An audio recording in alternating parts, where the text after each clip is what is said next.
Hey everybody, it's Eric, Snake Oil Guy. I'm out here on location. I just wanted to point out the new normal to people.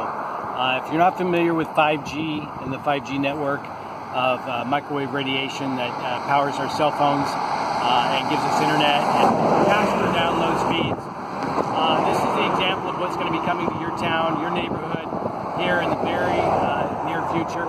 This is a cell phone tower. It's 5G compatible. Looks just like a tree, but emits some powerful radiation. Powerful enough to do damage to the human beings, human body, DNA problems, insomnia problems, all kinds of other EMF sensitivities. So I just wanted to do a video where I live and point you out that this is going to be the new normal.